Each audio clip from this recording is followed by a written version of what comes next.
Jubilito TV Official. So, yun. What's up mga kabagis? This is Jubilito TV Official at eto na naman po muli ang isang edisyon ng ating reaction video mga kalingap at kabagis, no? Pero bago po lahat, syempre po, mega love shoutout po muna kay Kuya Val Santos Matubang, kay Ate Edna Vlogs, kay Kalingap Rab, Kalingap Netizens, Kalingap Subscribers, Kalingap Supporters, at lalong-lalo na po ang ating mga Kalingap Partners, Kalingap Reactors, Team Vios, and Team Karepa. Mega love shoutout po sa inyong lahat.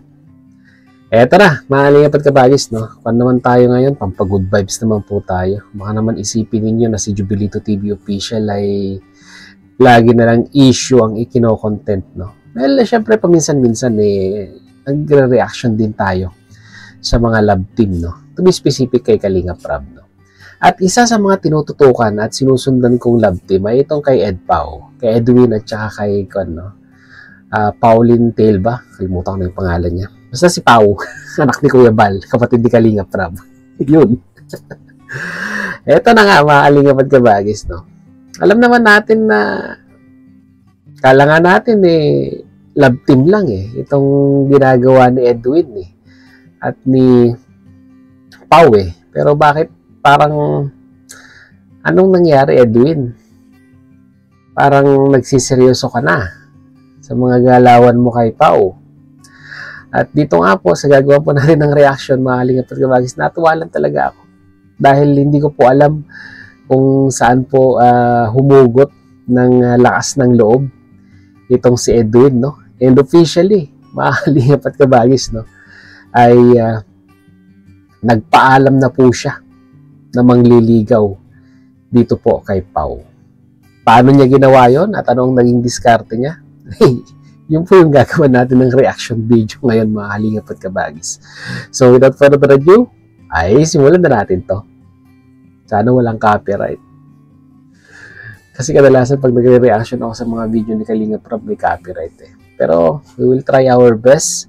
At sa mga manonood, yung gitara nating background music, medyo tataasan ko po para at least ma-overlap niya yung magiging background music ng video upload ni Kalingap Rab para hindi tayo ma-copyright. Ayan. Sige na, simulan na po natin. May sinasabi Bakit ako? Usapin mo yan. Order na kayo? Ayan Anong sinasabi? May sinasabi ba't nasa gitna ako? Ano talaga kayo rin? Gusto ko sana magpaalam sa inyo. Pwede bang... Natatawa si Kalingap Rab di ba? Kumbaga parang ang entrada agad ni Edwin, magpapaalam kung manliligaw, di ba? Wala man lang wala man lang palabok, di ba? Wala man lang intro. Talagang papaalam ako manliligaw. Parang gano'n na gano'n banat. Grabe to si Edwin. Talagang napakabilis. Ligaw sa kapatid. Kahit si Kalinga parang tuwan-tawa Bira. Bilis mo Walang intro. No, di ba kahit si Kalinga Prab, mga Kalingap at kabagis, ay na-shock dito sa paalam ni Edwin. Ayan, Tinuruan ka man ata. Tinuruan ba ito? Tinuruan siya ni Alano? Hindi Nagtatanong na si Kalingap Rab kung tinuruan Seryoso yan? Seryoso po kayo rin. Dapat tumingin ka ng diretso kay Pau habang sinasabi mo kung gaano ka kaseryoso. Ang napapansin ko kay Edwin, mga Kalingap at kabagis, bihira siya makipag eye-to-eye contact sa mga kausap niya. Pansin ko lang. Wala ko ikaw dapat mag-usap yan. Seryoso mo yan tatanungin muna kita kung seryoso ka ba kay Pau. Baka kasi hindi ka naman seryoso tapos balak mo siyang ligawan, parang ano lang sa'yo.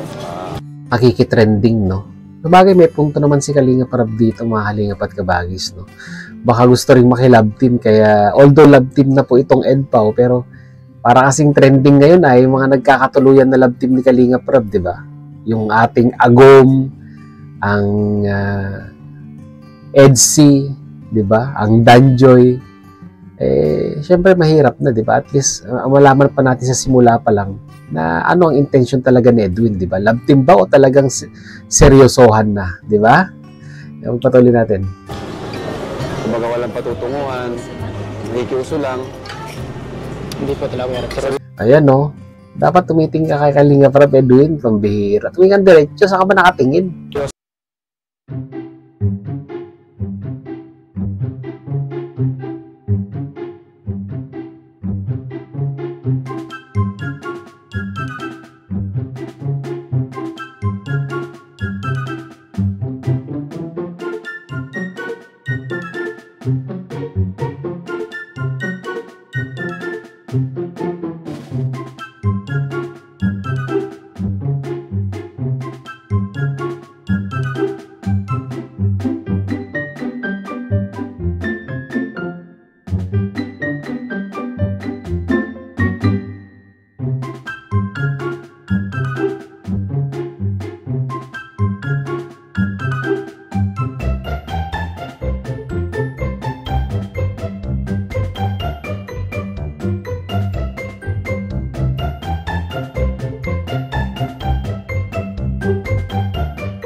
Diyan, ba't nakaabot dun eh? Kumain ka na, gutom. Kala ko Gutom lang yun. sunduin ka lang sa school. Tara tayo. Ito kayo kuya oh. Yung simpleng pagpapaalam na susunduin sa school si Pao, nauwi sa kwan, no? Pagpapaalam na manliligaw. Kumusta man Edwin sa bahay niyo? okay lang. Okay naman? Opo. Ako pa naman pinapauwi. Gusto ko na sana ng umuwi kay Rab kaso ngayon ko na lang. Kasi sila mama, miss na din nila ako naman. Mahintay na lang sa bakasyon. Miss mo na rin sila. Opo. Kaso, ba't ayaw mo umuwi? Kahit magano. Aba? Si Pao ang dahilan? Bakit hindi umuwi? Si Edwin? Pambihira. Puro ka. Dadamay mo po ako dyan. Baka naman di mo kasi pinapauwi. Uy, hindi ah. Umuwi ka na nga. Ikaw naman pala eh. Siguro kuya sa bakasyon. Sana makasama ko. Pwede kami doon? Pwede. Si Pao, tama ko. Pwede rin. Iba yung ngiti ni Edwin dito. Pwede rin. Kung Napilitan masama ka. siya, hindi. Kung masama ka dun. Pero yung yung pag-school mo, dito na talaga. Opo, Dito ka na mag-school. Okay lang naman sa kanila.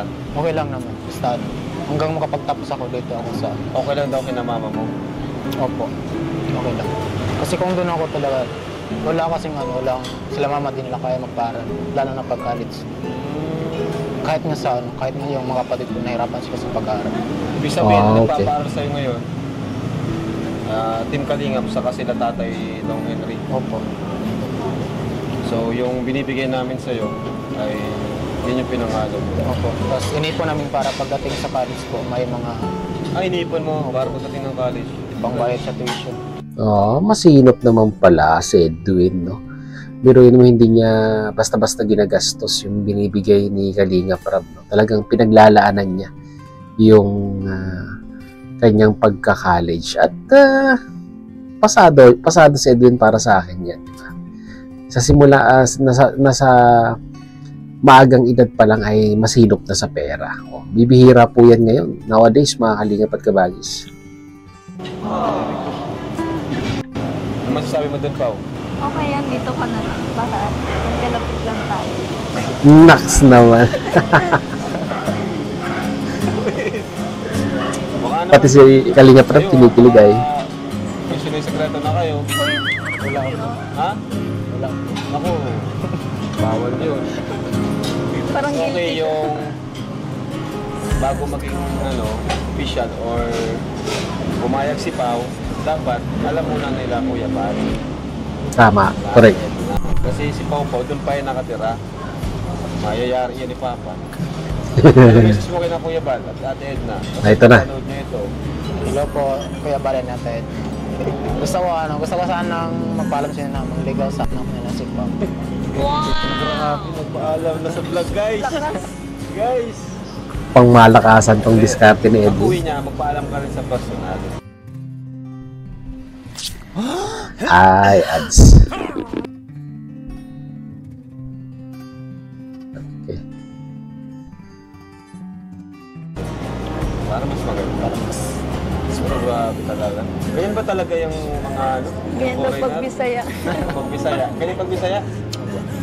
Talagang Mabilis. Walang paligoy-ligoy. Kuya Paul, ganyan. Gusto kita, gusto mo ako. Hindi Parang pa sila ganun. nagtanan na eh. Ginagawa ni Kuya Paul, talagang nalatag na lang ng banig. Magagayahin mo yun. Hindi po. Pero pwede rin po yun. Ang bihira. Pero yun nga. Kay Popo naman yung decision. Kasi si Popo, ano man naging Popo, 18. Pero syempre, first year pa lang, di ba? Kaya mo bang maghintay? Kaya po. Kahit 10 taon pa yan. Max. Grabe guys! Ang taon, hindi ano ka na nun pa, 28. Siya 30 plus na.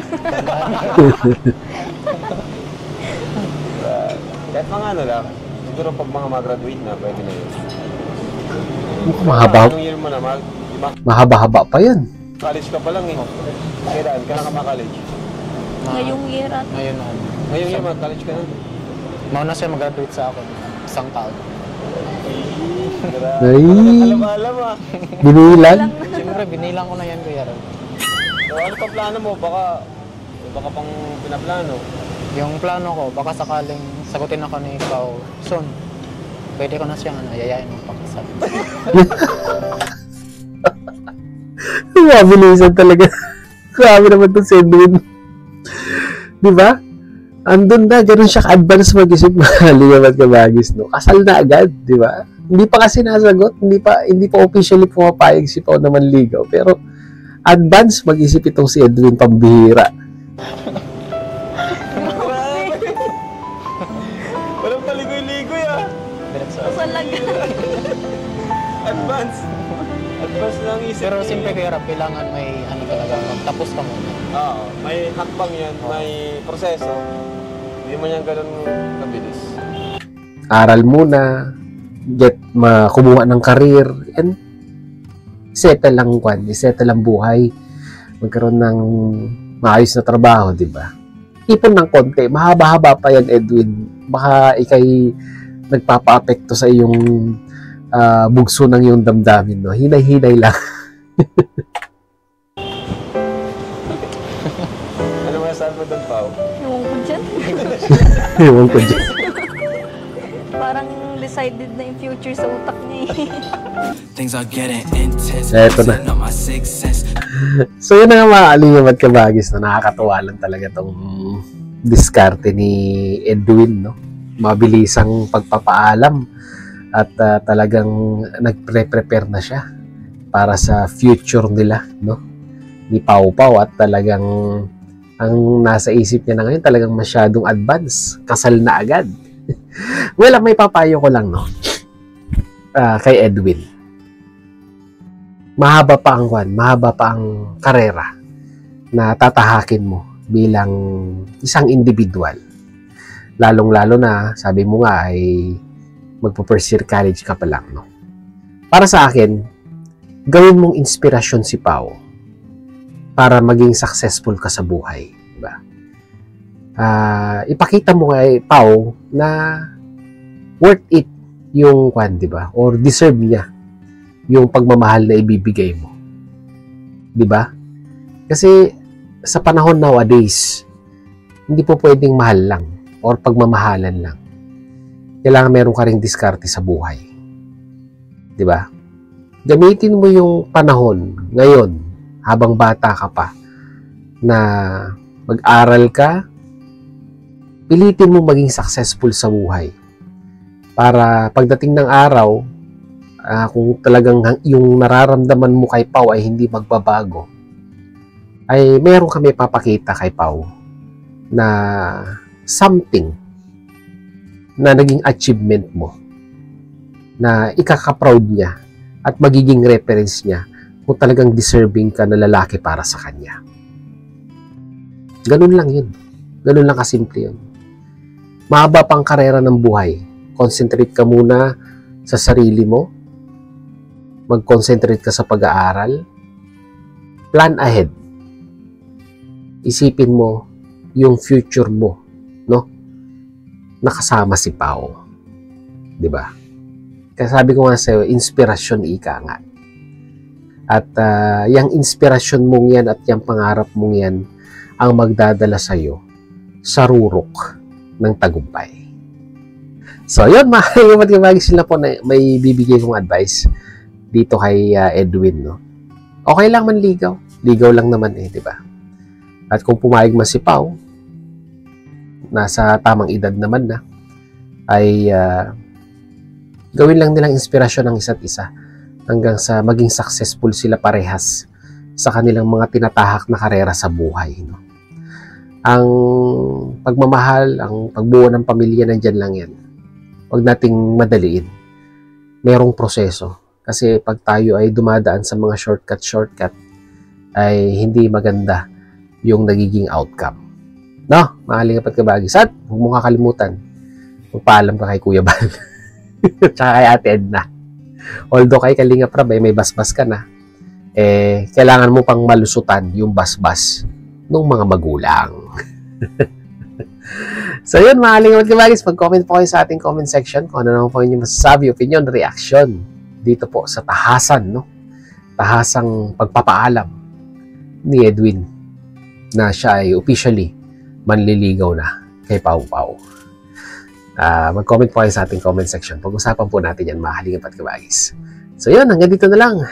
Huwag na natin patagalin. This is Jubilito TV Official, proud member po ng Team Koos at ng Team Vios. As I always say, mga Kalingap at Kabagis, peace, God first. God bless po. Babush!